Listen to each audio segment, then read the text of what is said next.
primero que todo, muchas gracias a ChatCP por la invitación, tanto a Felipe como a mí, y la oportunidad de estar presentes desde la kinesiología para conversar de esta temática tan relevante para nosotros hoy día, que es el dolor, pero específicamente en el contexto de la pandemia por la que a nivel mundial estamos atravesando. Y muchas gracias también a la doctora por su presentación, y ella ya más o menos les contó quién soy yo. Mi nombre es María Jesús, soy kinesióloga. Y en el contexto de esta reunión o esta jornada científica les voy a hacer la presentación relativa al dolor musculoesquelético post-COVID. Y como habíamos hablado antes, una mirada desde la kinesiología. ¿Ya? Ahí está mi correo electrónico, por si a la luz de las temáticas que conversemos hoy día después quisieran hacer alguna consulta, comentario. Todo súper bienvenido porque estamos todos en proceso de aprendizaje también y de mejora continua para dar lo mejor finalmente a nuestros pacientes. Este es el temario de lo que vamos a tratar hoy día. Vamos a ir avanzando para no demorar más, pero vamos a cubrir desde un poco de contexto hacia la relevancia que tiene el dolor musculoesquelético en específico y más específicamente aún la telerehabilitación como gran oportunidad que ha surgido para nosotros desde la kinesiología. No es novedad para nadie, y esperamos que aquellos que no lo tuviesen tan claro también lo comiencen a comprender, que el kinesiólogo es el profesional de la salud cuya principal misión o rol es educar a la población sobre ejercicio o actividad física, movimiento con beneficios de salud. Y es así como en general las campañas que a nivel mundial, la WSPT, que es nuestra Confederación Mundial de Terapia Física, lanza, tienen que ver con eso, con que la actividad física y el movimiento son nuestro foco, son nuestra herramienta terapéutica más relevante. Y de hecho, la kinesiología se define como la profesión que brinda servicios que desarrollan, mantienen y restauran el movimiento máximo y la capacidad funcional de la persona. Nosotros queremos que nuestros pacientes vuelvan a funcionar, que vivan su vida de forma habitual, haciendo sus actividades significativas, ¿cierto?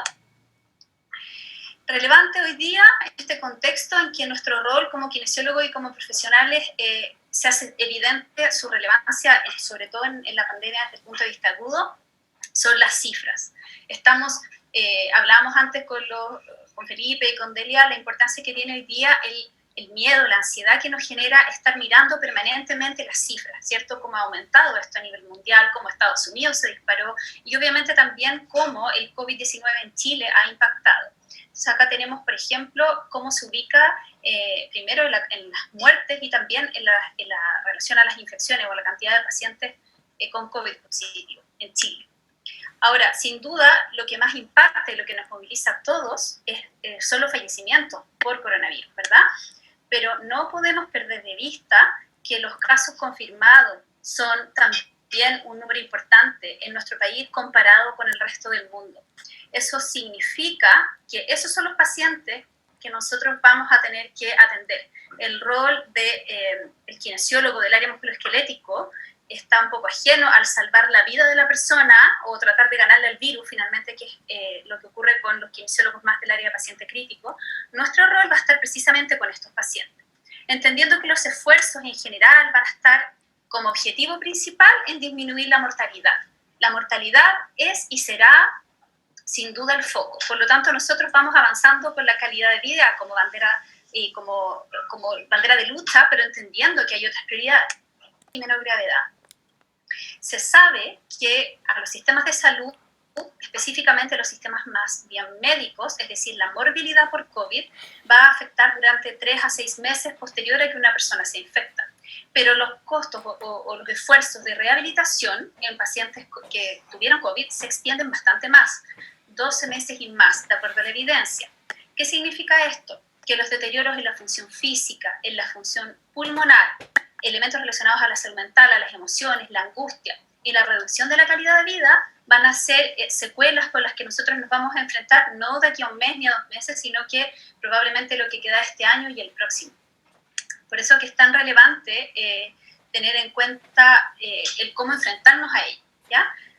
Sumado a las que anteriormente les mostré, que son las más prevalentemente observables en pacientes COVID, cuando nosotros nos enfrentamos a pacientes que han estado ventilados, que han tenido su ventilación mecánica, los elementos de deterioro son mucho más importantes. Tenemos debilidad adquirida en UCI, que incluye una serie de elementos relacionados al deterioro del paciente de forma global, en los que se incluyen elementos musculoesqueléticos.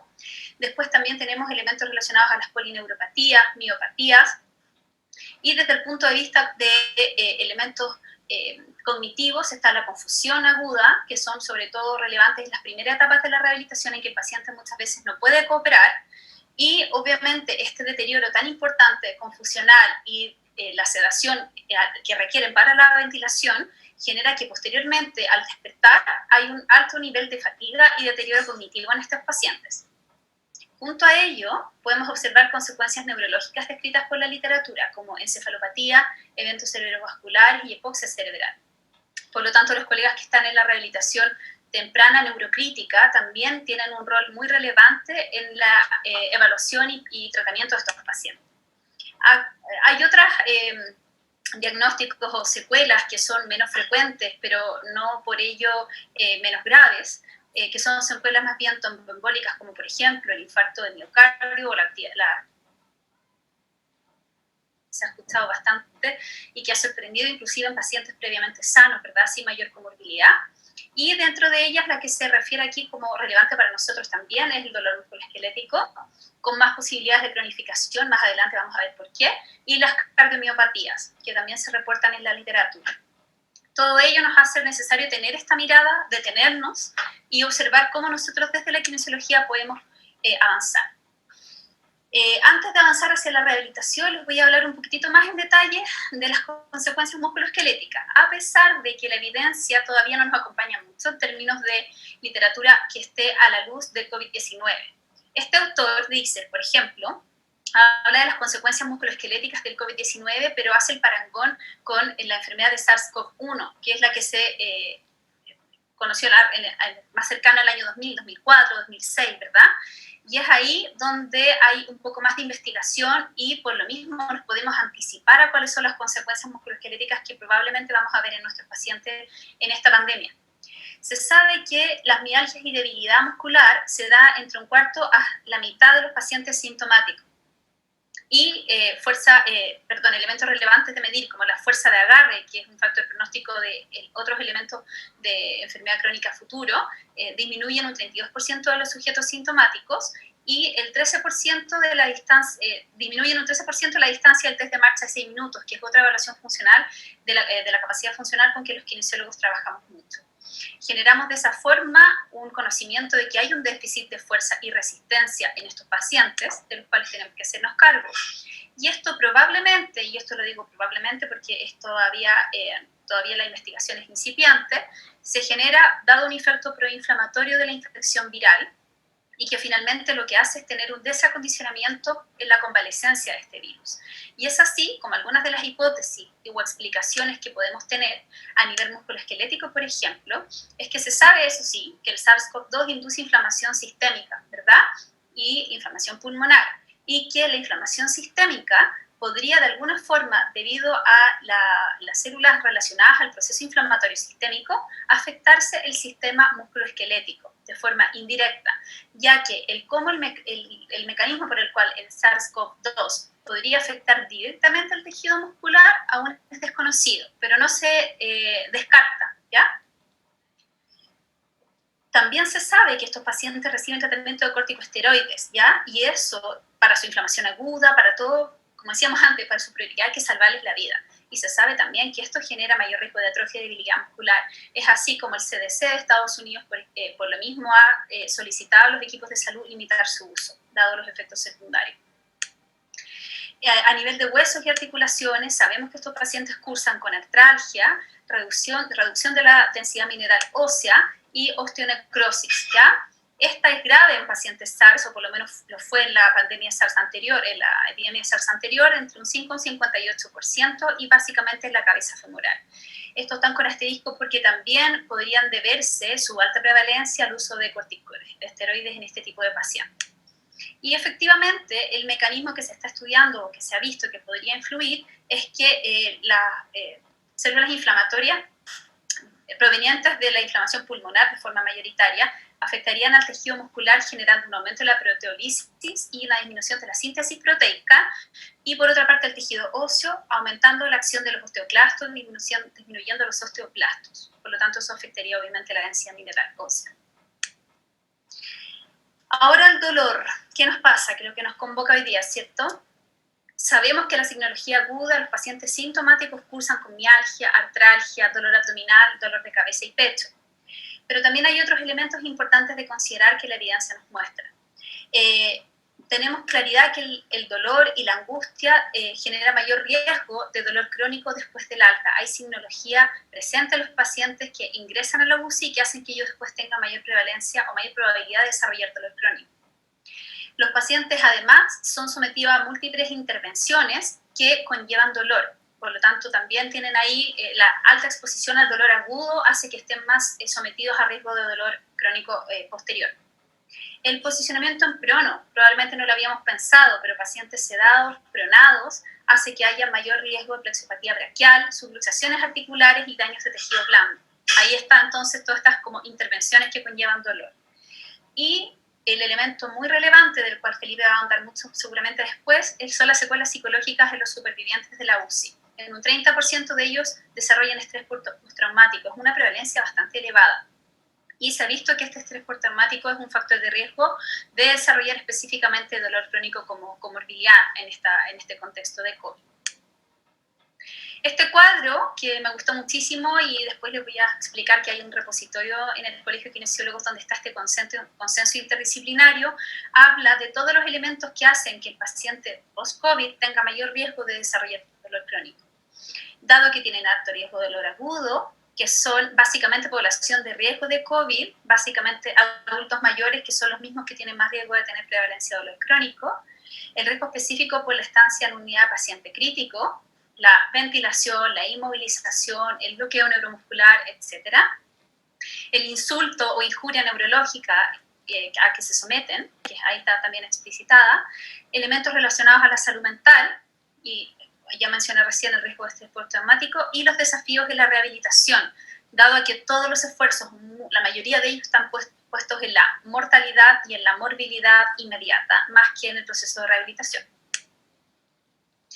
La OPS, por ejemplo, ya lanzó hace un tiempo documentos que dicen, ok, hay que preocuparse de rehabilitar a estos pacientes.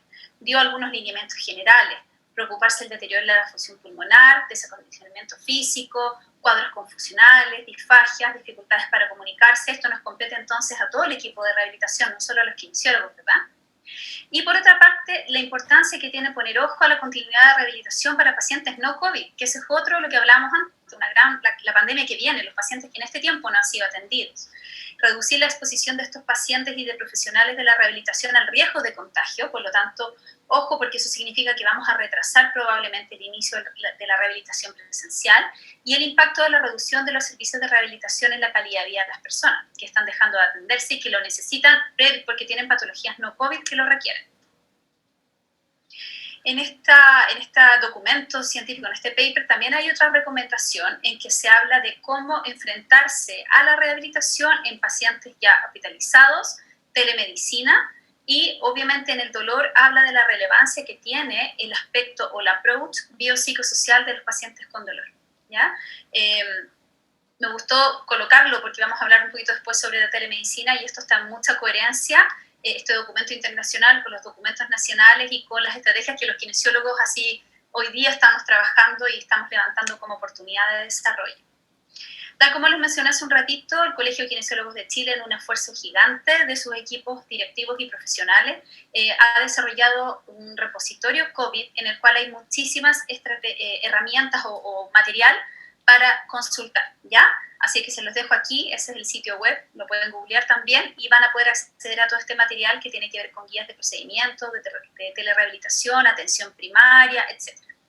Una de las más importantes, o el que vamos a conversar hoy día, tiene que ver con el consenso interdisciplinario de rehabilitación para personas adultas post-COVID-19, cuyo objetivo es proporcionar recomendaciones para la rehabilitación en base a la evidencia disponible Y lo interesante de esto es que fue realizado de manera integral e interdisciplinaria por diversos colegios profesionales y sociedades científicas, entre las cuales también participó la ACHER. Y está dirigido a personas adultas y adultas mayores afectadas por COVID. Aquí hay una nomenclatura que me gustó mucho que usaron, que tiene que ver con el foco de la guía, ¿ya? Para quienes después la revisen con calma. Ojalá que así lo hagan. Este consenso está pensado en rehabilitar o entregar lineamientos de rehabilitación para pacientes que vivieron el escenario 1, 2 y 3 del COVID. El 1 es el paciente que estuvo en unidad paciente crítico, con ventilación mecánica invasiva, sedado, con uso de bloqueo neuromuscular, etc. El escenario 2 es aquel paciente que no requirió estar en unidad paciente crítico, pero sí tuvo oxigenoterapia y probablemente ventilación mecánica no invasiva. Y el tercer escenario son aquellos que tuvieron afección pulmonar más bien leve o moderada, en algunos casos pudieron haber tenido acceso o no a oxigenoterapia y en general requirieron hospitalización. Y como les digo acá, el objetivo está definido a corto y a largo plazo. Y si se fijan acá, en largo plazo está preservar la función de la persona al máximo, que es lo que nos mueve, nuestra motivación permanente como kinesiólogo. Y la estrategia es ingresar a estos pacientes a programas de rehabilitación pulmonar, cardiometabólica, musculoesquelética y, como dice el consenso, en muchos casos una combinación de ellos, porque los pacientes quedan con deterioro multisistémico. Desde el punto de vista de la kinesiología musculoesquelética en específico, tenemos que enfrentarnos a pacientes que presentan atrofia o debilidad muscular, fatiga, baja tolerancia al esfuerzo, desacondicionamiento general, y eso que nos hace llegar a pacientes que tienen, después de su recuperación o cuando ya intentan rehabilitarse, un dolor posterior al esfuerzo, y obviamente se genera este círculo de la movilidad reducida. Me duele, me incomoda, me muevo menos. Por lo tanto, desde el punto de vista kinésico, la estrategia debe ser siempre, primero, evaluar. Como intervención, lo primero es la evaluación. Es decir, detenerme, evaluar, para que de esa forma, solo de esa forma voy a poder obtener un plan individualizado y progresivo específico para el paciente con el que estoy trabajando. Desde el punto de vista del dolor, siempre trabajar con un enfoque biopsicosocial y con el énfasis en la cronificación del dolor, evitar la cronificación del dolor, porque sabemos por los antecedentes previamente realizados que estos son pacientes en riesgo de desarrollar dolor crónico. Desde el punto de vista de la educación, tenemos que ser muy enfáticos en explicitar al paciente los beneficios de rehabilitarse y para evitar de esa forma que disminuya la adherencia al tratamiento posthospitalario. El paciente cree que está de alta y está listo. Y la verdad las cosas es que necesitan acompañamiento y rehabilitación en su reintegro a sus actividades. Y después, bueno, ejercicio, balance, marcha, que lo vamos a ver en la siguiente diapositiva. Todo esto con foco de calidad de vida y funcionalidad, que es lo que nosotros queremos en las personas, ¿verdad? Ese es nuestro rol. Estrategia kinésica, nos vamos a ir más al detalle, porque acuérdense que uno de los objetivos de esta guía era ser dosificada, entregar consejos. Uno a veces necesita este apoyo, sobre todo basado en la evidencia, ¿cierto? La flexibilidad, trabajar límites de rango articular actuales, sin dolor, 30 segundos, 3 a 4 repeticiones. Necesitamos desde el punto de vista del fortalecimiento que la musculatura recupere su fuerza. Para eso vamos a partir de ejercicios más amplios, funcionales, a otros más analíticos, activando ciertos grupos musculares específicos. Primero sin resistencia externa, como aparece ahí, solo una sentadilla sin peso, después vamos a ir agregando carga. Y vamos a hacer pausas, obviamente, para que el tejido se recupere entre medio y alternando grupos musculares, predominantemente partir por grupos musculares grandes, ¿verdad? Siempre pensando en evitar la maniobra de Valsalva y evitar, obviamente, hacer cargas muy bruscas para evitar lesiones musculoesqueléticas. Desde el punto de vista del balance, ojo que aquí es muy relevante considerar el estado previo del paciente, si es adulto mayor, si tiene o no riesgo de caída, su estancia en UCI, qué implicó, cuánto tiempo estuvo sedado, pero siempre vamos a trabajar en estos pacientes el balance, tanto estático como dinámico, y la propiocepción, la agilidad, la capacidad de recuperar idealmente su actividad funcional previa, y esto se hace 2 a 3 veces por semana. Y por otra parte, la marcha. Esto también depende mucho de la limitación de ABD y el riesgo de caída que el paciente haya tenido, pero ya dijimos antes que quienes son los grandes afectados en esta pandemia, los adultos mayores. Si es que han logrado sobrevivir al COVID, quedan con niveles de deterioro que requieren de nuestra atención. El consenso también nos entrega recomendaciones de qué hacer en caso de compromiso funcional severo y en caso de moderado, ¿ya? Hay algunas diferencias aquí, en que, por ejemplo, y quiero recalcar esta, que es el descanso 48 horas entre sesión y sesión. Una vez se entusiasma, pero estos pacientes requieren tener un descanso. Su función pulmonar también se está adaptando. Si eres de 10 a 15 repeticiones, partir con una serie, ir progresando. Intensidad de ligera a moderada, 2 veces a la semana para luego progresar a 3. Creo que son recomendaciones muy acertadas y que hacen también que el paciente lo logre, se motive y no se frustre porque hay algo que no puede alcanzar o su nivel de disnea sea muy relevante, muy aumentado. Desde el punto de vista de compromiso funcional moderado leve, aquí tenemos un poquitito más de tranquilidad, podemos hacer sesiones día por medio, 2 a 3 veces por semana, progresión de todas maneras lenta, y la intensidad aquí puede ser vigorosa a alta, es decir, en escala de sensación subjetiva de esfuerzo podemos llegar hasta un 7 o un 8. ¿Cuál es una buena forma de saber, ok, progreso? Cuando el paciente lleva 2 sesiones, que puede, en vez de hacer las 10 o 15 repeticiones habituales, puede hacer 2 o 3 repeticiones más sin aumentar su sensación subjetiva de esfuerzo. En ese minuto yo digo, ok, podemos progresar en los ejercicios. Esa es una forma. Ahora, haciendo un poco de zoom o de énfasis en el dolor en vías de cronificación, sabemos que necesitamos en este tipo de pacientes post-COVID hacer una anamnesis exhaustiva, realizar una buena evaluación, evaluar factores de riesgo, screening biopsicosocial. Es ahí donde las recomendaciones que HCP hace en su guía se traen también a este consenso de rehabilitación interdisciplinaria, ¿ya? Para que los incorporemos. Manejo multidisciplinario de equipos de rehabilitación y salud mental, considerar a la familia, aspectos emocionales, temáticas que Felipe seguro va a cubrir después. Y esta es la que más me gusta a mí, estrategia de telemedicina, en este caso telerehabilitación, como una alternativa de manejo, más que una alternativa, como una oportunidad de trabajo con nuestros pacientes. Derivación a unidades especializadas y siempre tener en cuenta que hay casos clínicos complejos, pacientes de tratamiento más refractario que necesitamos derivar especialistas. Y ahora sí llegamos a la telerehabilitación. No sé si es que esto lo habían escuchado, esta charla no es de telerehabilitación, pero no podíamos perder la oportunidad de transmitir este concepto. La telerehabilitación llegó para quedarse, ¿ya? Y puede ser de diferentes modalidades, está la guía también y el detalle en el consenso, pero les puedo transmitir que esta puede ser sincrónica, es decir, que yo estoy con el paciente en vivo en un Zoom así como estamos ahora. Asincrónica, que es cuando el paciente yo le puedo grabar algunos tips, algunos ejercicios con dosificación y algunas claves de realización. Y la mixta, en que alterno, quizás algunas veces me junto con él y le doy material grabado. La telerehabilitación, ojo con esto, puede ser vía telefónica o de videoconferencia. Hay algunos equipos de colegas que están trabajando hace años con telerehabilitación con pacientes de escasos recursos con los que hacen seguimiento telefónico. No necesariamente necesitamos que acceda a videoconferencia. Y algo muy interesante también para educar a nuestros pacientes es que esta es segura y efectiva. Se sabe por evidencia, con mucha tranquilidad podemos decirle a nuestros pacientes que rehabilitarse de esta forma es efectivo. Y se sabe desde el dolor crónico, artroplastia de rodilla y cadera, tendinopatías, entrenamiento muscular lumbopélvico, etc. También hay otras patologías como del ámbito cardiorrespiratorio y neurológico. Puse aquí las del ámbito musculoesquelético. Pero podemos estar tranquilos con que esta estrategia bien utilizada va a tener resultados efectivos con nuestros pacientes. Cuando vayamos a hacer telerehabilitación, siempre debemos considerar 3 aspectos fundamentales: la factibilidad, la implementación y los aspectos bioéticos, ¿ya? Y ahí es donde estas guías que tenemos como Colegio de Kinesiólogos ayudan muchísimo, y en particular a mí, que estoy trabajando mucho con telerehabilitación, y a los colegas con los que también comparto, les ha servido.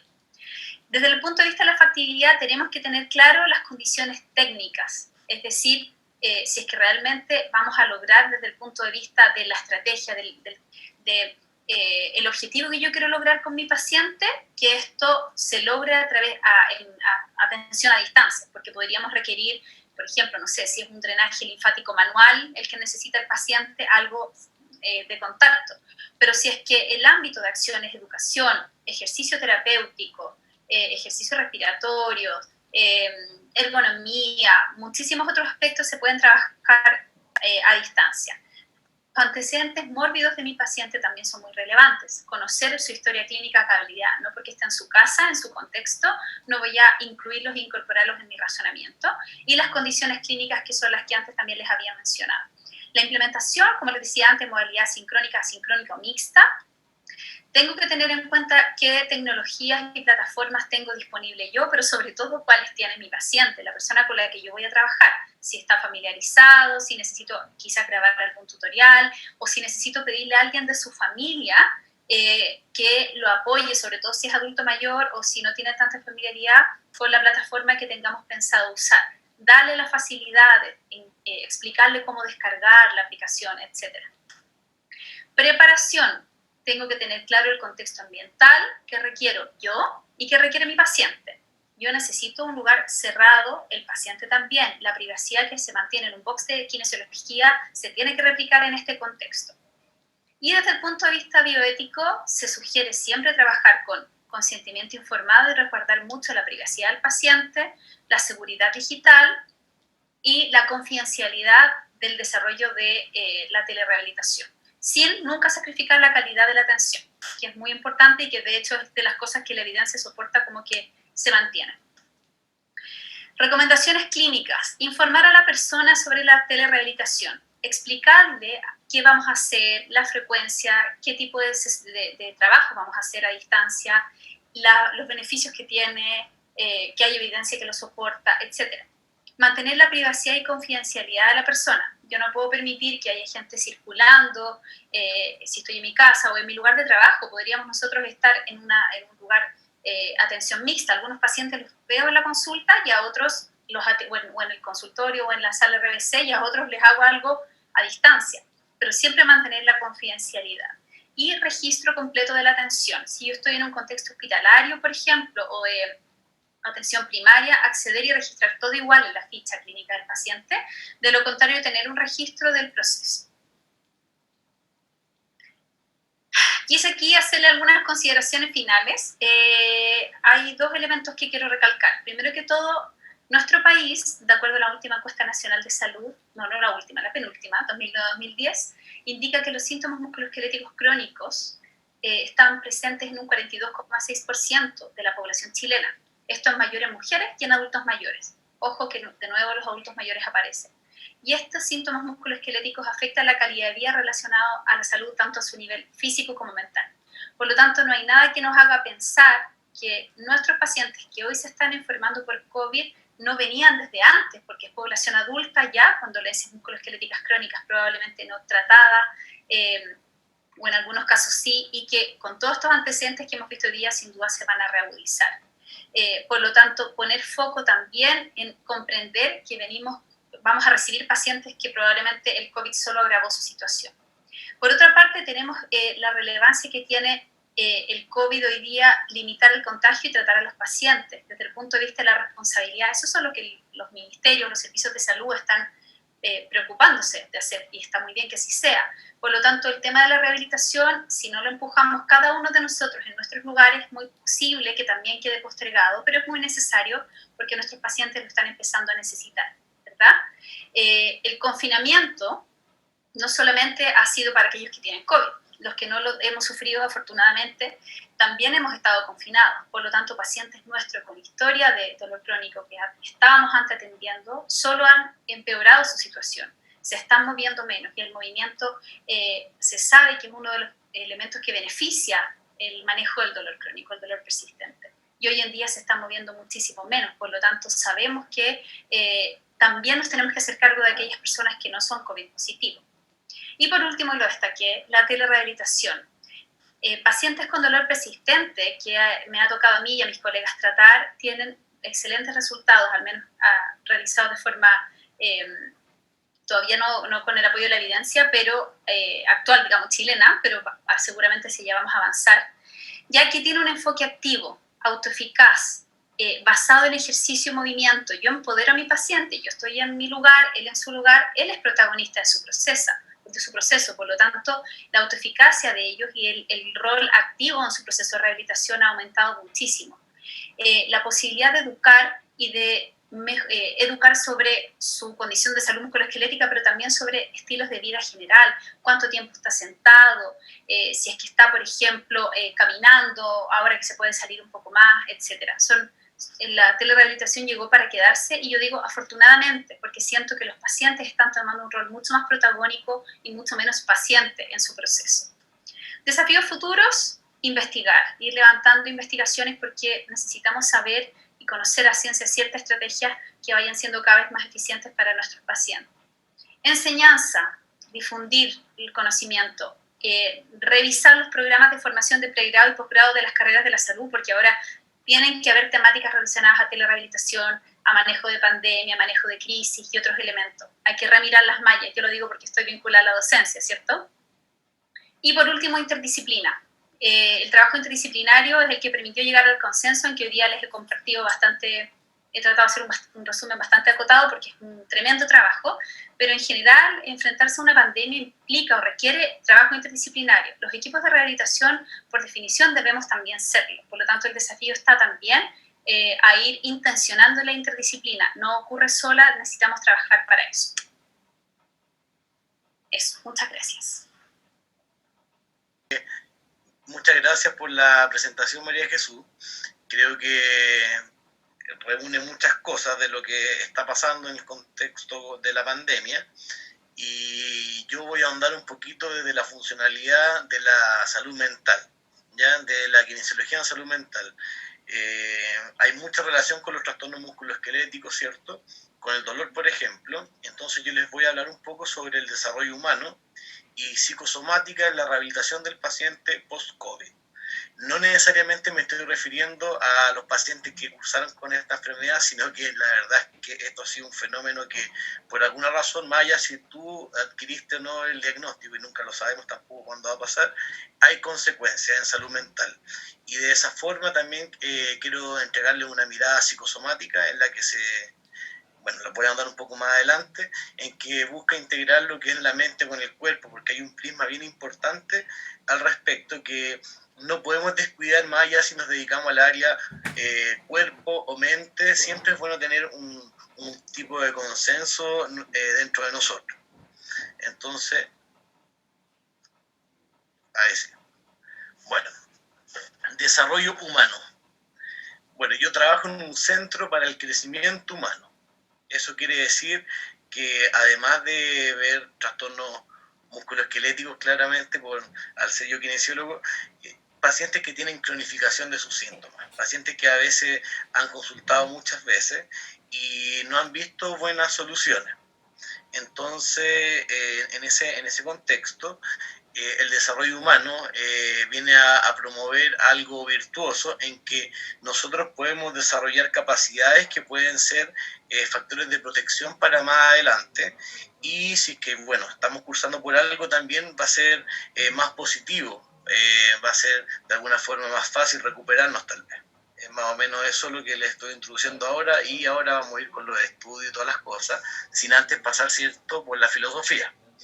La filosofía, bueno, primero quise citar el mito de la caverna de Platón, donde, bueno, es conocido por mucha gente, donde, bueno, Platón principalmente decía que el cuerpo es la cárcel del alma.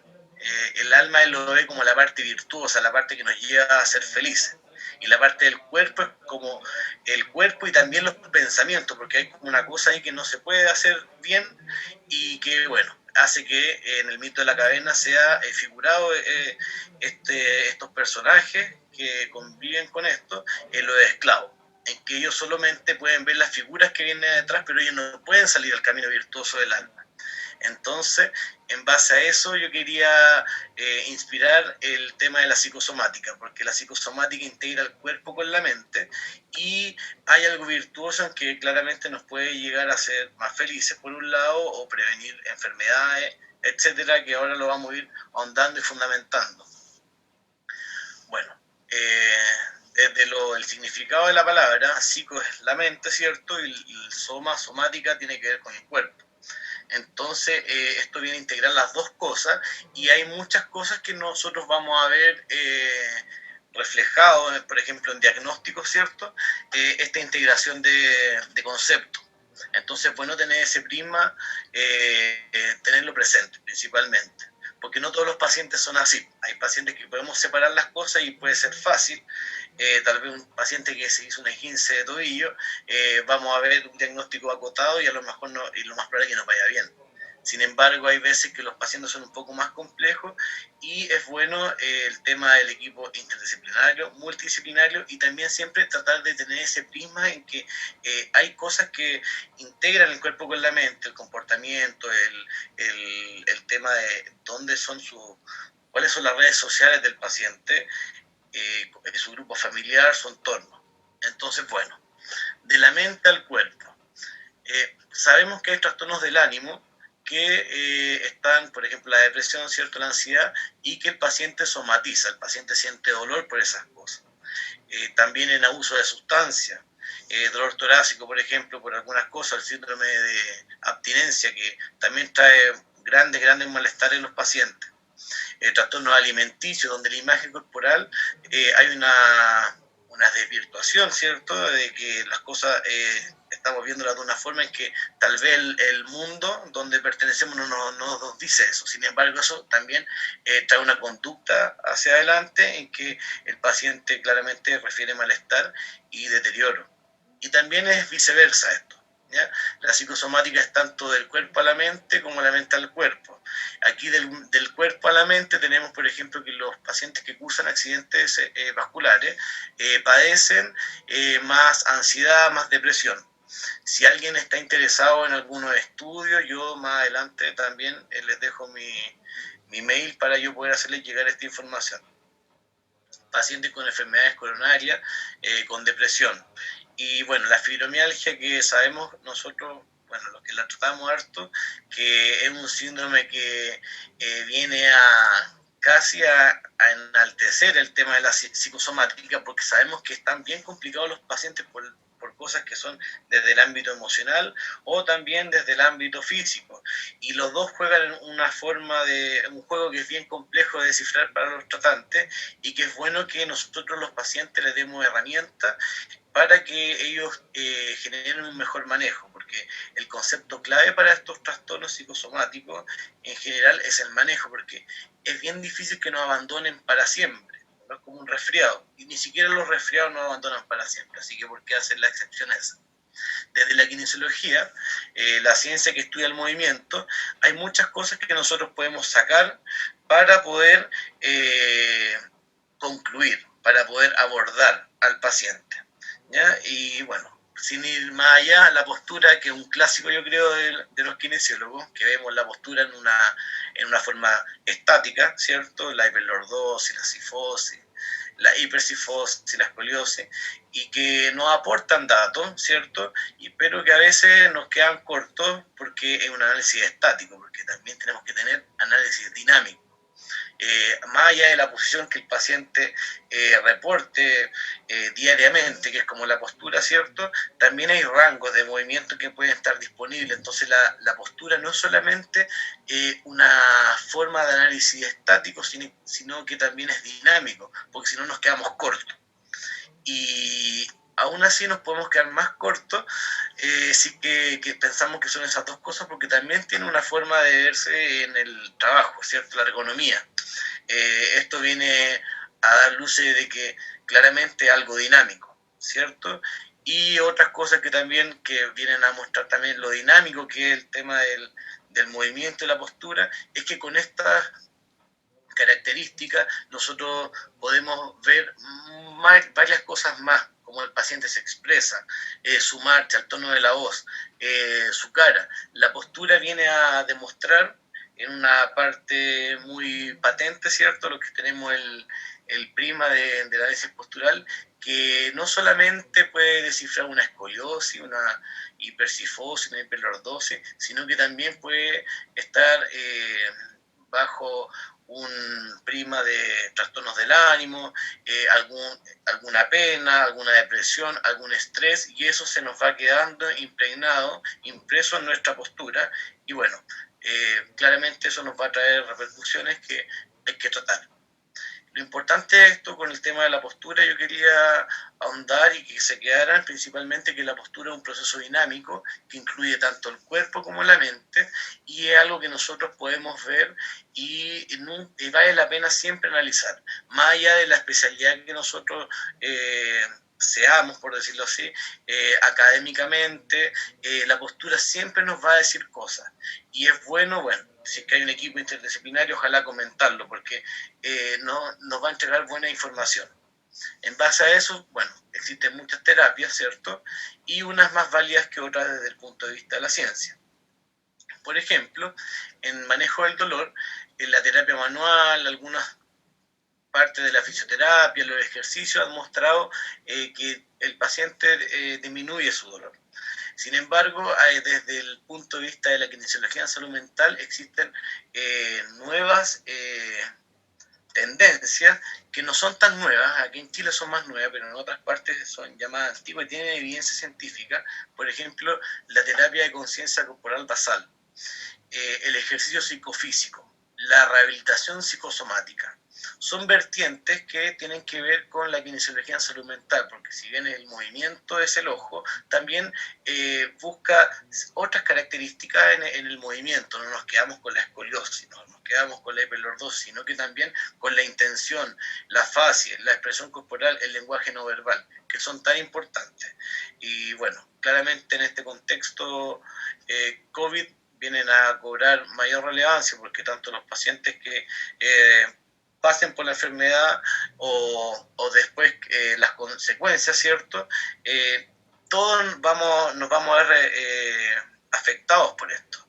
Y por eso hay otras vertientes que son bien interesantes y lo interesante es que tienen validez científica.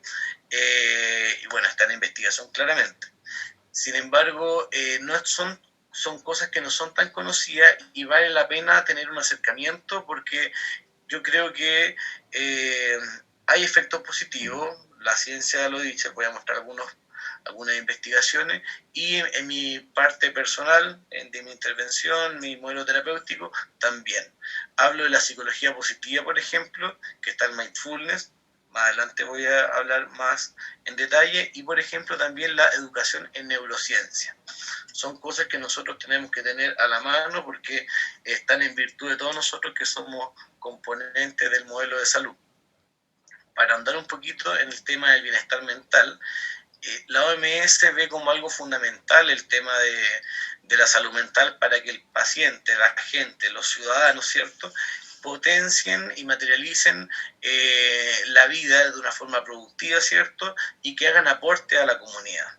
Entonces, es relevante de una forma patente, esto son palabras de la OMS. Y aquí también esto también es relevante, el tema de que un cuarto de la población se va a ver afectado por alguna enfermedad mental, de forma transitoria o crónica. Datos desde más cercanos, ¿cierto? El 20% de un servicio de urgencia reportó que estos pacientes estaban con tratamiento de benzodiazepina. Eso nos habla de algo que tenemos que poner ojo, ¿cierto?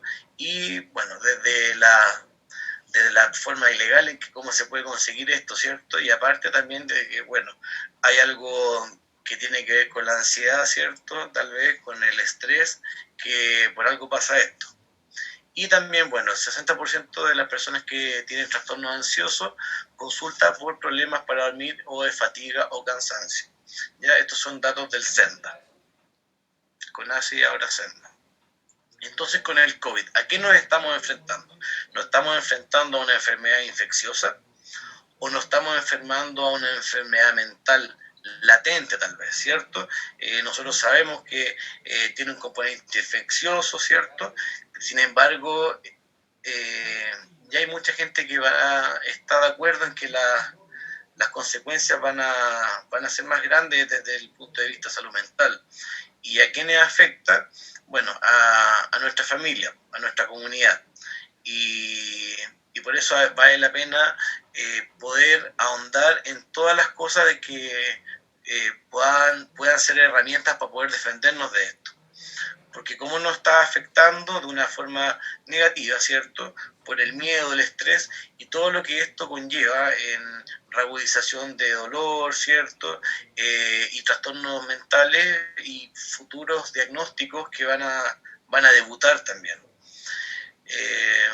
¿Hay una utilidad en este estrés? Sí. Lamentablemente, tal vez es una forma en que esto la gente tome conciencia del distanciamiento social, ¿cierto? Al lado de manos, todo eso. Sin embargo, el estrés crónico eh, ya está investigado, súper investigado, de que no es bueno para la salud.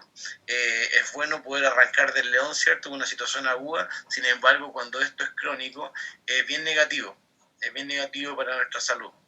Y la ONU en mayo de este año declaró que a raíz de la pandemia por el coronavirus vamos a tener la mayor crisis de salud mental, una amenaza para toda la humanidad. Esto es algo que no podemos hacer vista gorda, nos podemos imaginar, pero ya hay organizaciones mundiales que están aportando a que esto se viene y que es bueno que nosotros pongamos ojo y podamos aportar de la mayor forma posible. Así que, bueno, en la reflexión claramente estamos con dolor, ansiedad, estrés, ahora con mayor razón, ¿cierto? Por esta amenaza. Hay un estado de confusión porque es bueno, es malo, así me protejo, pero bueno, ¿qué pasa cuando se cronifican malos? Es complejo, ¿cierto? Es bien complejo este tema. Por ejemplo, en nuestra situación país, antes del estallido social, 1 de 4 personas tenía una enfermedad mental acá en Chile. Y algunas encuestas registran que el 44%, 43% de los chilenos ahora sufre angustia o experimenta estrés por el tema de la pandemia. Es harta gente, es bastante gente, y esto se traduce en la traducción de la OMS en que va a aumentar un 30% las enfermedades mentales en nuestro país. Y eso al final va en lo que va a traducir que antes eran uno cada 4, ¿cierto? Pacientes, gente que reportaba alguna enfermedad mental, ahora va a pasar a 1 cada 3. Eso es bastante llamativo y preocupante. Y ahora pasamos a la parte ocupante, no preocupante, porque también hay formas de optimizar estas cosas, poder manejarlas de mejor forma. ¿Cómo podemos optimizar el DAE, que es dolor, ansiedad, estrés, con actividades que nos lleven a la calma, a la reflexión, ¿cierto? A la meditación? Mindfulness es una técnica que, bueno, yo con mis pacientes la ocupo, que los pacientes pueden bajar sus niveles de estrés y pueden también, por lo mismo, muchas veces se ve relacionado a quien pueda manejar mejor el dolor. Así lo dicen las investigaciones, en que ha demostrado que el mindfulness es una buena herramienta para el manejo del dolor crónico, y porque principalmente lo que hace es bajar los niveles de estrés. Para no ahondar más, en honor al tiempo, porque tengo más cosas que contarles. Otra cosa bien relevante que pudiese optimizar el tema de el dolor, la ansiedad y el estrés es el abordaje cognitivo en cuanto a los dolores, la ansiedad, el estrés de los pacientes, más allá del diagnóstico que ellos estén cursando. Sócrates decía que no puede enseñar nada a nadie, solo puede hacerles pensar. Y nosotros cuando estamos en pregrado, ¿cierto? Los profesores siempre nos decían que le explicáramos a los pacientes qué es lo que les pasa, cómo abordarlo, para bajar la ansiedad. Y a nosotros nos hacía mucho sentido. Sin embargo, a veces, no sé cómo le habrá pasado a ustedes, no se veía mucha virtud desde la ciencia, ¿cierto? Como que hubiesen investigaciones científicas que abordaran y avalaran principalmente que el abordaje cognitivo o la educación en neurociencias pueda servir.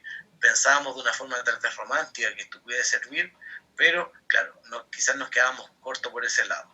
Sin embargo, yo les quiero mostrar acá un estudio del año 2018 que habla sobre la efectividad de la educación basada en neurociencia en pacientes con dolor lumbar crónico.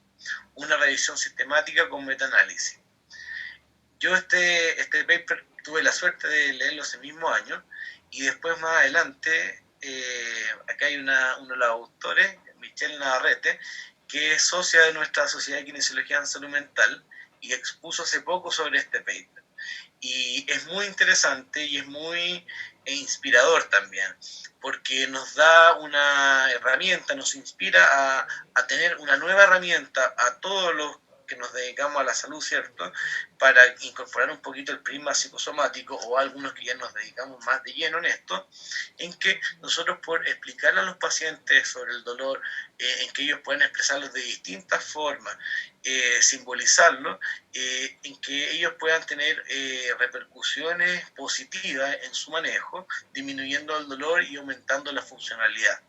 Entonces eso, la verdad es que es algo que no tenemos que desconocer, la evidencia es buena y es algo que yo creo que todos nosotros sabemos, y si no, bueno, es momento de empezar a inspirarse con eso, porque los pacientes lo necesitan. Lo vimos reflejado por las cifras pre-pandemia y post-pandemia que les mostraba anteriormente. Entonces, la educación en neurociencia. Por ejemplo, en el tema del dolor anterior que yo les comentaba, es muy específico al dolor.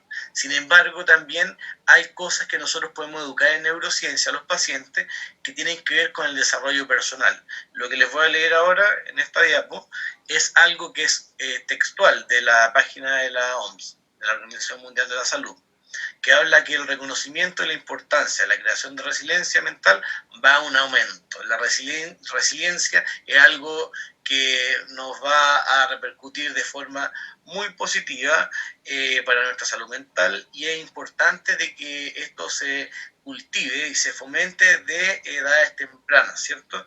Porque esa va a ser la forma en que nosotros vamos a poder tener adultos más sanos, adultos más resilientes, y eso claramente nos va a repercutir positivamente en nuestra salud mental, ¿cierto? Y en este momento que estamos con esta crisis, creo que no creo que esté más de decirlo, pero hay que trabajar estas cosas, estas herramientas de desarrollo personal, la resiliencia, el manejo del estrés, la educación emocional. Todas estas son características que son latentes, patentes en prácticamente todos los diagnósticos, pero ahora con este contexto yo creo que sobre todo por esto no podemos hacer vista gorda. El desarrollo personal es importante, la resiliencia es importante, y hay formas de cómo nosotros podemos cultivarlo, desde la neurociencia, ¿ya? Entonces nosotros, a modo de resumen, tenemos que integrar, ¿cierto?, la mente con el cuerpo, pero no sé si pero desde la neurociencia, porque hay veces que se integra desde lados que son, por decirlo así, más esotéricos, y no menos válido, pero para eso quizá hay que tener una forma de interpretar muy particular. La ciencia, en ese sentido, la neurociencia, es muy positiva porque de alguna forma estandariza la población, ¿cierto? Entonces podemos tener una aproximación en que el cultivar estas cosas de desarrollo personal como la resiliencia pueden ser más patentes, se puedan medir. Hay formas en cómo se cultivan y se pueden medir, y después hay test sobre lo mismo, lo cual hace muy interesante esto, porque creo que nos da luces de esperanza en que esto nos pueda repercutir, no nos pueda golpear tan fuerte. Entonces, bueno, en base a eso, la psicología positiva es una parte de la psicología, un estudio es ciencia, en la cual se evalúa y se trabaja las dimensiones biológicas, personales, relacionales, institucionales, culturales y globales de la vida.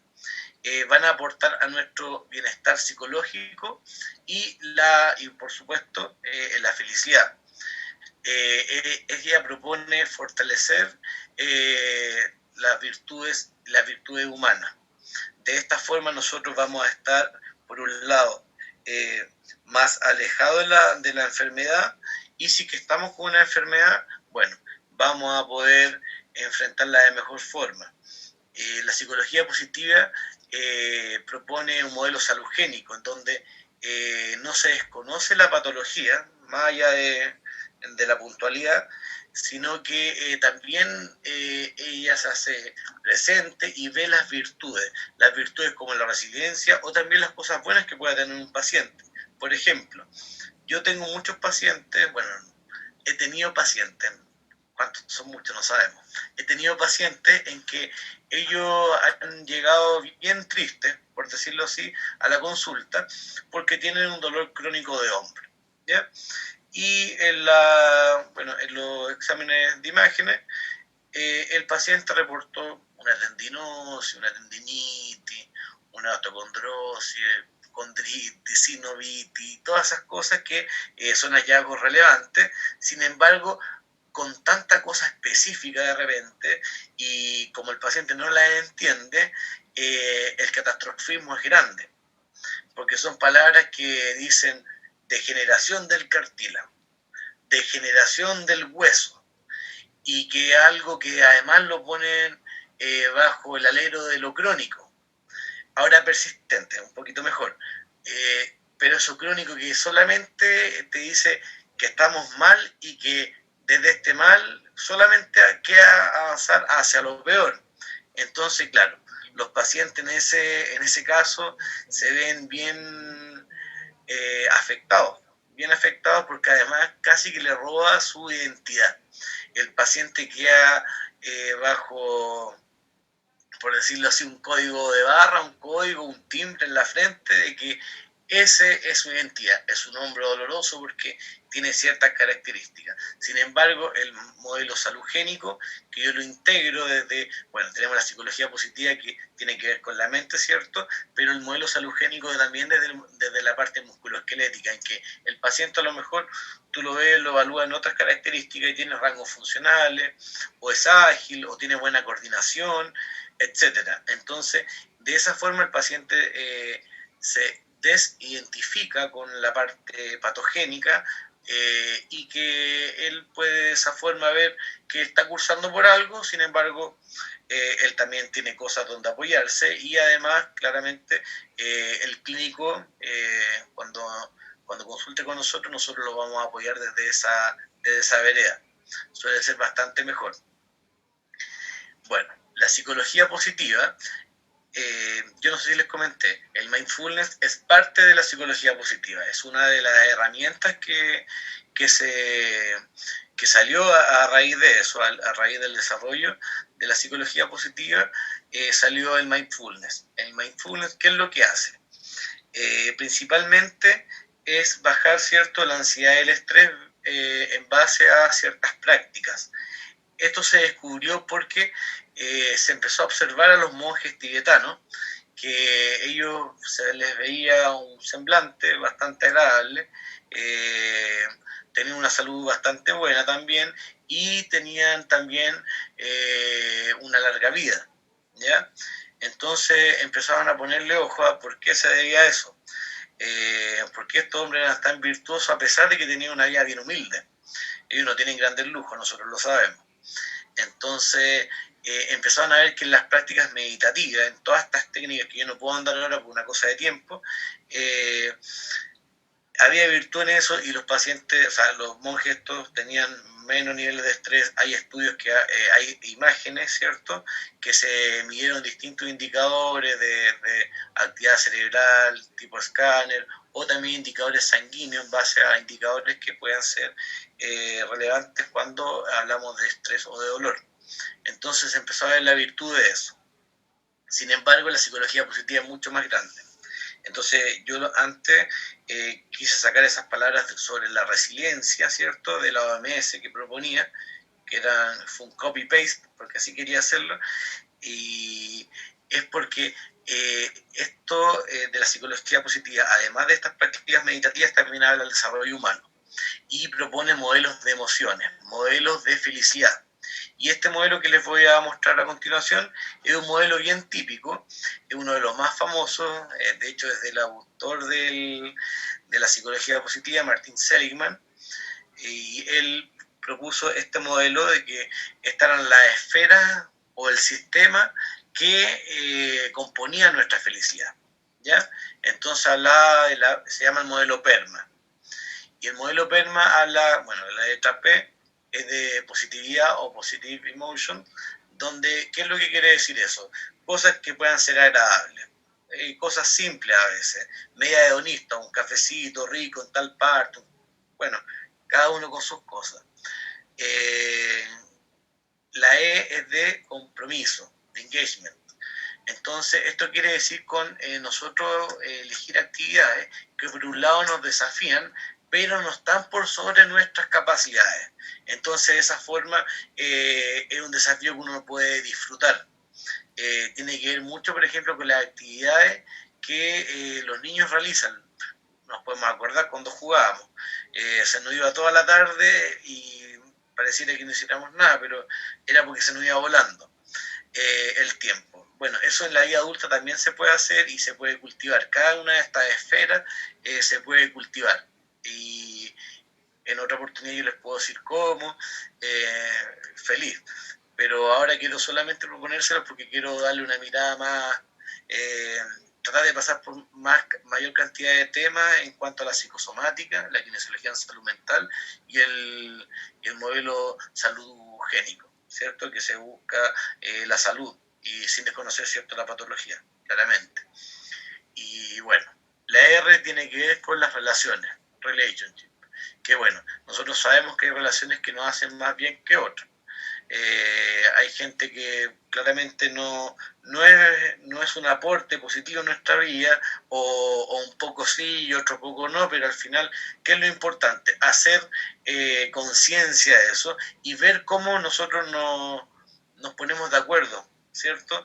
Con eso, con manejar esas relaciones. La M es significado, meaning. Eso tiene que ver, por ejemplo, con el sentido de propósito. Una de las formas, hay varios estudios que hablan de cómo el altruismo, la solidaridad, ¿cierto?, aportan de manera positiva en nuestro bienestar. ¿Ya? Y en base a eso, claramente cuando estamos más felices, en cuanto a un estado, ¿cierto?, largo en el tiempo, es más difícil que nosotros nos enfermemos. O si estamos enfermos, se suele pensar también que nos vamos a recuperar más rápido. Así que nos alejamos de la catastrofización y todas esas cosas negativas, la rumiación mental, todo eso, que al final, por ejemplo, nos van que cronifiquemos un dolor o nos reagudicemos o que nos cueste más salir de alguna condición. Y la letra A tiene que ver con accomplishment, que son los logros. Los logros son bien interesantes en cómo se pueden medir, porque los logros uno puede pensar como ya, llegar a tal punto, y yo de esa forma estoy feliz. Sin embargo, el logro bien vivido es el logro que uno primero lo ve, se lo imagina, y el proceso además es muy importante. Y claramente después vemos cómo se llegó esta meta, esta foto que nosotros pensamos que es el logro. Sin embargo, un logro bien vivido tiene que ver con todo eso, y todas estas cosas se pueden cultivar, se pueden desarrollar, y yo creo que es el momento, por el tema de la pandemia, a veces también hay gente que cuenta con más tiempo, en que podamos nosotros cultivar estas cosas para poder tener una mejor experiencia de esto y que nos ha afectado de forma significativa, ¿cierto? Nuestra felicidad, nuestro bienestar, nuestra salud.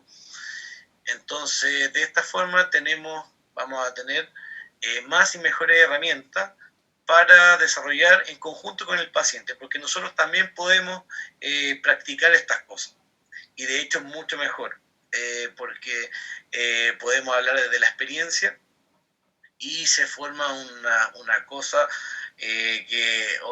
una cosa, yo lo digo, pero tiene validez científica. Muchos autores lo describen como una espiral positiva. Yo digo una cosa porque es como medio abstracto, pero de alguna forma podemos pensar que es así y que es ascendente, ¿cierto? Es virtuoso. La resiliencia, por ejemplo, creo que es parte importante de la espiral. Y bueno, lo mismo que les estaba comentando, ¿cierto?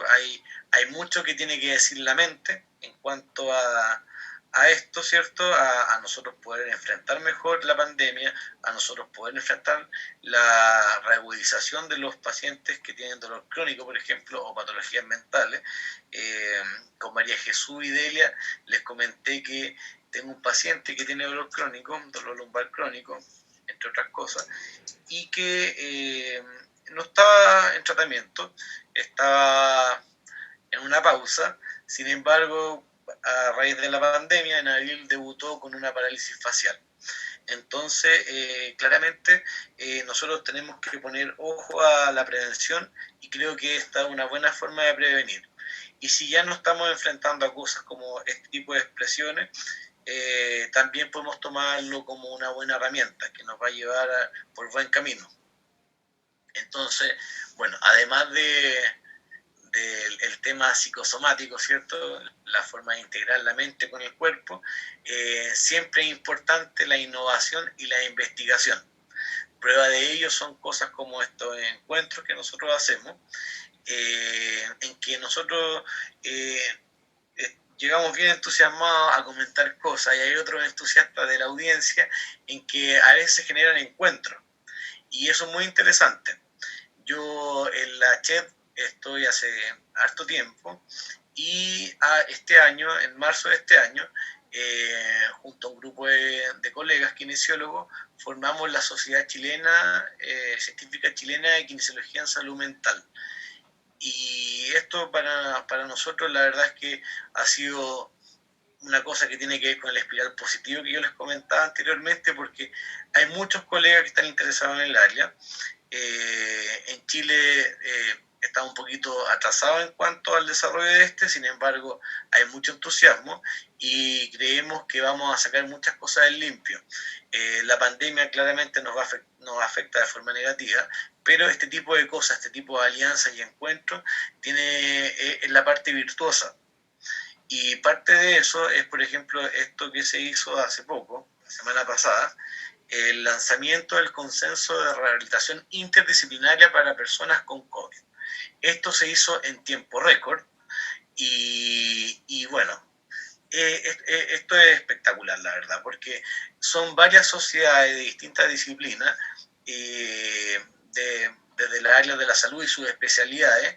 El Colegio de Kinesiólogos participó acá, distintas sociedades médicas y kinésicas, también desde lo nutricional, terapia ocupacional, los psicólogos. Todo esto en tiempo récord, la gente es un llamado solidario, por decirlo así, en que se pudo hacer, y yo creo que también en parte por eso se pudo llegar a este consenso tan rápido y tan necesario. Así que les recomiendo de que si lo pueden ver, ahí está en YouTube, en el canal del Colegio de Kinesiólogos, y si no, también acercarse a través de la CHED o a través de nosotros, también de la Sociedad de Kinesiología en Salud Mental. Nosotros le podemos hacer llegar ese material, está bastante bueno. Así, de esa forma, entre el prisma psicosomático, el desarrollo humano y la investigación y la innovación, propongo un efecto dominó saludable en que vamos a estar claramente mejor preparados para futuras pandemias, esperemos que no, o futuras formas de confinamiento por alguna razón. Tenemos que armarnos desde adentro y claramente, bueno, si hay que consultar, acá estaremos nosotros de una forma muy, muy bien parado y esperanzador para los pacientes, para que ellos la verdad es que encuentren seguridad. En base a eso, quería hacerles llegar un detalle al respecto, de que muchas veces la ansiedad, la incertidumbre, puede causar más malestar que incluso que el dolor físico. Hay unos estudios bien interesantes al respecto. Así que mientras más cosas sepamos, podamos cultivar nuestra mente, nos podamos desarrollar, menos incertidumbre vamos a tener también. Entonces, eso es bastante positivo. Así que, bueno, espero haberle aportado una mirada interesante y que podamos seguir claramente en comunicación para poder entregar mejores modelos de intervención hacia los pacientes. Muchas gracias.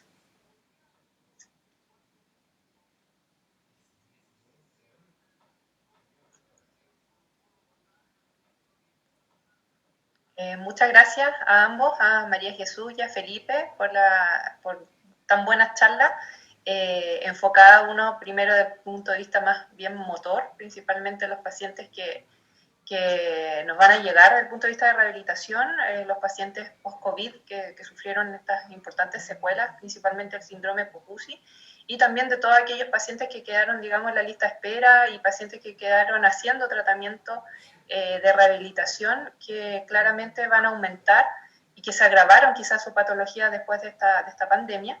Y el punto de vista de salud mental, que claramente es fundamental y que también va a ser el gran boom de pacientes que vamos a tener una vez que ya empezamos a atender, y las salas de rehabilitación claramente van a ser fundamentales y ya están siendo muy importantes desde el punto de vista de la rehabilitación precoz.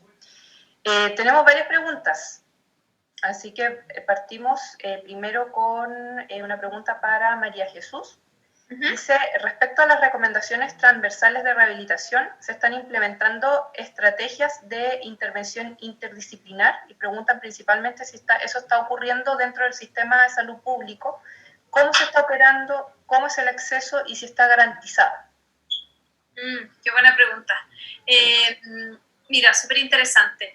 Desde el punto de vista de la atención pública o de la atención primaria en salud, nosotros tenemos la estrategia de rehabilitación basada en la comunidad, ¿ya? En la cual está inserto el equipo de rehabilitación de los diferentes centros de atención de salud familiar, de los CEFAM, ¿cierto?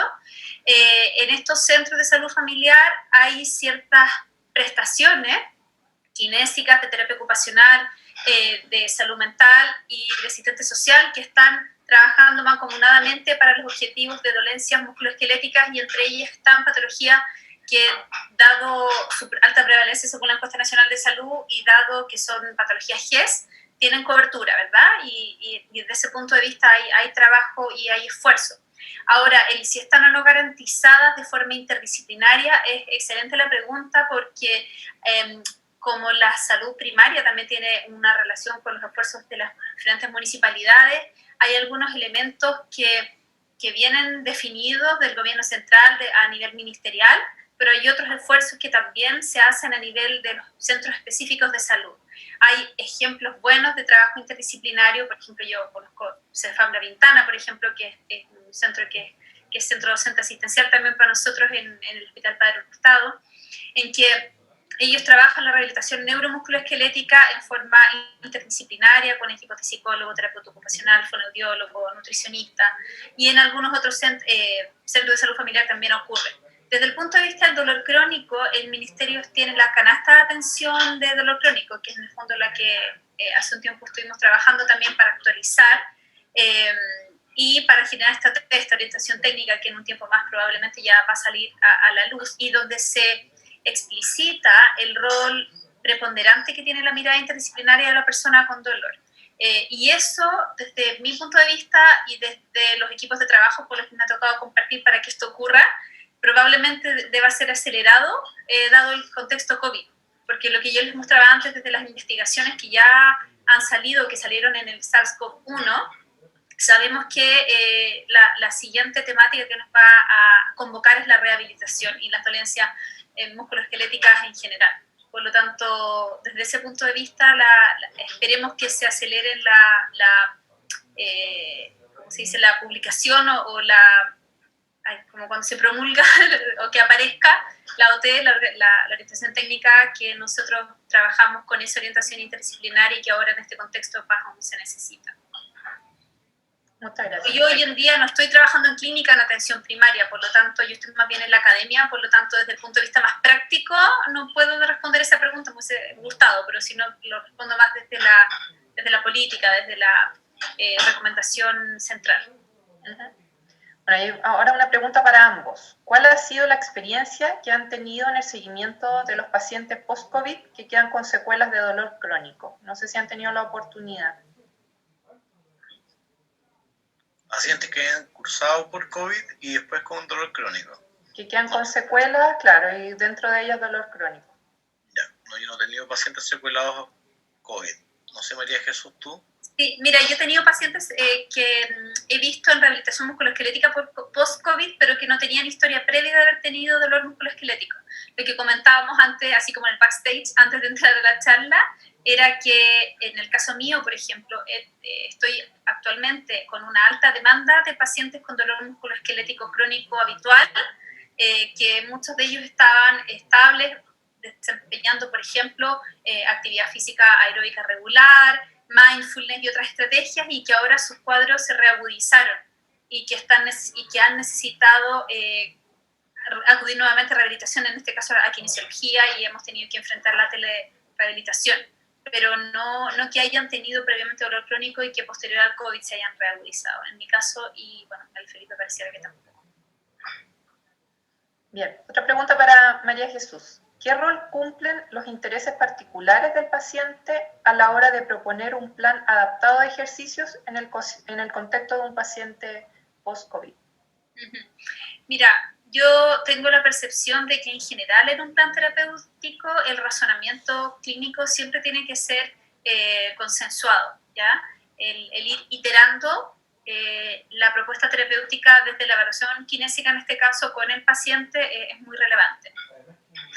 En el contexto COVID, dado la revisión de la literatura, pero sobre todo la experiencia que me ha tocado tener a mí con pacientes que he estado atendiendo, efectivamente ellos tienen una esfera emocional muy relevante en cuanto al temor, al retomar o al si van a quedar o no con algún tipo de secuela, lo que hablábamos antes, la incertidumbre y la ansiedad de, bueno, y esto significa que voy a quedar, por ejemplo, con un cansancio excesivo de que no puedo subir la escalera sin llegar con un nivel de disnea, o esto se va a quitar. Entonces, yo creo que más que, o sea, siempre considerar los objetivos del paciente en mi razonamiento clínico y en mi propuesta terapéutica, pero yo creo que más aún hoy día considerar la ansiedad, el miedo, la incertidumbre y los elementos que rodean tanto al paciente como a su familia, porque otro de los elementos importantes hoy día, y más que nunca, es el núcleo familiar, porque muchas veces el paciente se enfermó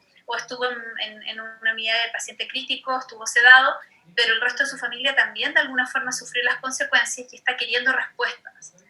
Por lo tanto, el integrar esta necesidad de educación, de brindar ciertas certezas, entre comillas, o proponerse metas a corto plazo es, creo yo, una buena alternativa y muy necesaria.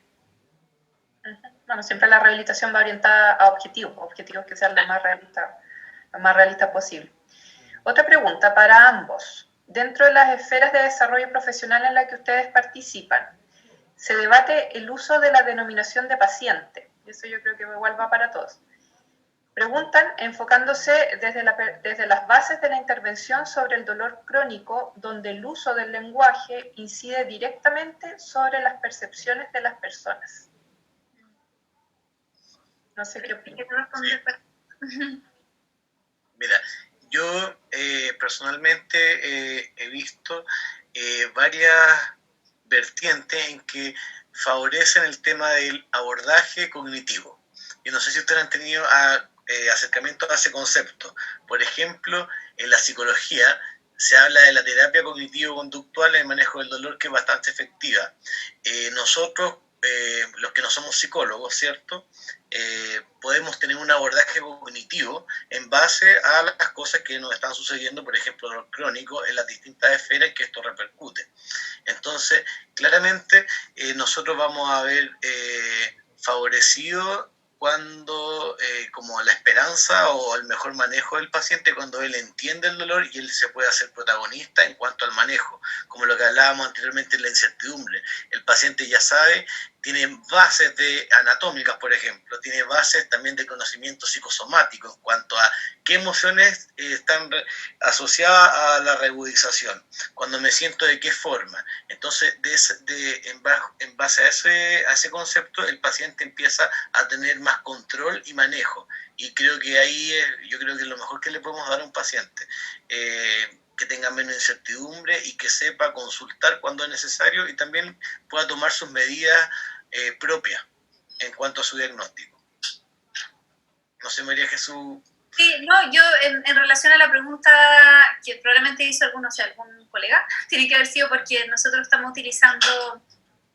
El lenguaje constituye realidad, por lo tanto llamar paciente a la persona que se está rehabilitando tiene una connotación de paciente, de pasivo, que fue algo de lo que yo hablé, que siento que la telerehabilitación está movilizando.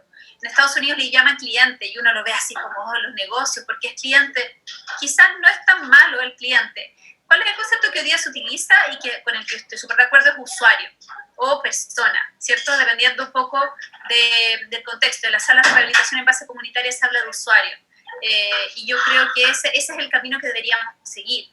Lo que ocurre es que lo tenemos muy instalado, dado nuestro origen de ciencias biomédicas y de tipo de atención como asistencialista, y seguimos llamando paciente.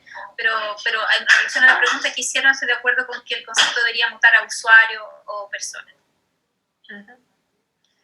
Otra pregunta para Felipe. Cuando hablas de abordaje cognitivo, educación, ¿desde qué paradigma, ya sea ontológico o epistemológico, lo enfocas en tu quehacer profesional? Ya. Bueno, de las dos formas, claramente. En base al abordaje para el paciente, yo trato de ver que el paciente con lo que él cuenta, el modelo salugénico, porque hay veces que nosotros podemos, lo que decía anteriormente Sócrates, que le cite, nosotros podemos enseñarle al paciente cosas, pero a veces esa explicación no va a llegar a él, al manejo. Entonces tenemos que verlo bien caso a caso, con lo que contamos para poder llegar a ese abordaje cognitivo, porque a lo mejor no vamos a llegar a ese abordaje cognitivo porque no contamos con esa cognición. Entonces eso hay que evaluarlo siempre y es bien importante, y hay herramientas que miden esas cosas. Y otra pregunta dice, que es la última que nos llegó, ¿qué opinión tienes de las críticas permanentes a la psicología positiva basadas en su eventual carga epistemológica positivista de reproducción de un modelo de sociedad que hoy está muy en tela de juicio, y en particular en nuestro país? Sí, estoy bastante de acuerdo con eso. Hay cosas que son poco aplicables desde la forma más filosófica, teórica de esta herramienta, de esta ideología, filosofía, como queramos llamarlo. Sin embargo, sigo habiendo virtud. Por eso siempre se tiene que ver caso a caso. No se trata de hacer una forma reduccionista en que no desconocemos la patología, sino que ver con qué contamos y ver desde ahí una indagación apreciativa en cuanto a cómo podemos prosperar ciertos diagnósticos. Sin embargo, esa es la parte negativa de la psicología positiva. Muchas veces el paciente no puede desenvolverse de acuerdo a estas directrices. Por eso es importante que consulten para que ellos se puedan instalar de una forma más propia en ella, sin que cause conflicto con la comunidad o que no puedan vivirlo. Bueno, no hay más preguntas. Agradecerle a los dos, fueron realmente dos charlas muy interesantes que abordaron dos puntos de vista, y pedirle al doctor Cárcamo que nos dé sus palabras.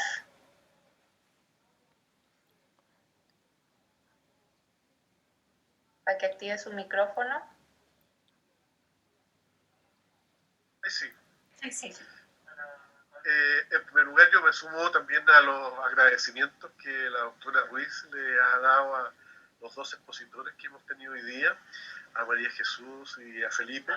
Muchas gracias a nombre de la HCP y de la audiencia por el tiempo que han dedicado a preparar estas conferencias muy interesantes.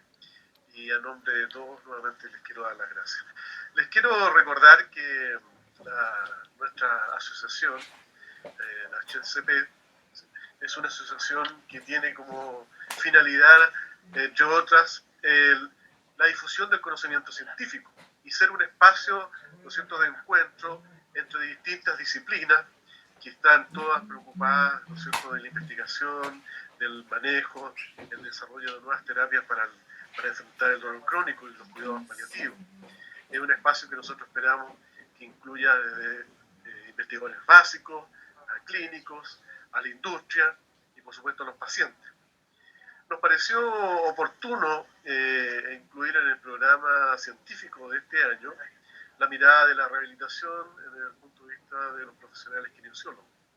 Pero nos vimos enfrentados a que teníamos que sí o sí dar una respuesta, una mirada respecto a la disciplina, ¿no es cierto?, de la rehabilitación y de la kinesiología en los momentos que estamos viviendo de la crisis, de la pandemia, ¿no es cierto? Cómo cómo enfrentar, ¿no es cierto?, este tsunami de pacientes que van a quedar de alguna manera con limitaciones de su movilidad, con dolor crónico, y cuál es el enfrentamiento. Y ahí la excelente, ¿no es cierto?, presentación de María Jesús. Pero también nos interesa el poder desarrollar miradas respecto a nuevas terapias. Y nos pareció muy interesante la propuesta que nos había presentado Felipe, en el sentido de incluir más allá, ¿no es cierto?, en la frontera tradicional del manejo de la rehabilitación y del dolor musculoesquelético, incorporar el componente central, ¿no es cierto?, en los aspectos límbicos, los aspectos bio y psicosociales, muchas veces asociados al dolor muscular. Para quienes tratan dolor muscular, ¿no es cierto?, pacientes saben que hay un componente que guarda relación con la historiografía del paciente, con su enfrentamiento a problemas cotidianos, a la presencia de estrés, a la asociación, ¿no es cierto?, con depresión. Y bueno, y tenemos patologías como la fibromialgia, que son, ¿no es cierto?, un extremo de esas situaciones. Nos parece muy interesante esta propuesta, los invitamos a que sigan desarrollándola, porque el paciente es un todo, no es solamente, ¿no es cierto?, la parte somática, hay un componente psíquico y se requiere mucha más investigación para poder ver cuáles son los mecanismos, ¿no es cierto?, que llevan a uno a producir, ¿no es cierto?, las somatizaciones, y hagan investigación, y todo con la finalidad de llevar mejor salud y una mejor calidad de vida a nuestros pacientes. Muchas gracias por acompañarnos. Los dejamos invitados desde ya para nuestra próxima reunión científica, que es el último martes de septiembre, donde hablaremos sobre temas de salud pública.